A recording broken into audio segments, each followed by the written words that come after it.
నువ్వు జేజమ్మవు కాకపోతే నీ మీద వాడికి కక్ష ఎందుకు? ఎందుకు? అదే ఎందుకు? నువ్వే జేజమ్మవి కాబట్టి. కాదు, అబద్ధం. వాడిని నాశనం చేయగలను నీ జేజమ్మని నమ్మితే అది ఎలాగో తనకి తెలిసే ఉంటుంది. మళ్ళీ పుట్టిన ఈ జేజమ్మకే అది తెలియాలి. జేజమ్మ చెప్పు. నేను జేజమ్మని కాదంటే వినిపించుకోరే. నా చుట్టూ ఈ కట్టు కదలేంటి? నీ చుట్టూ రగులుతున్న ఈ వినాశనం అబద్ధమా?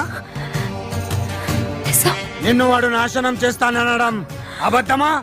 నిజం. నిన్ను హింస పెట్టడానికే వాడు సమాధి బద్దలు కొట్టుకు రావడం అబద్ధమా? నిజం. నిజమే.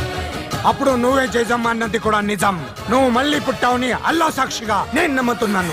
అది నిజం కాదు. అవును. కానే కాదు. ఏ సచ్చే? కాదు. ఏ సచ్చే? కాదు. देखो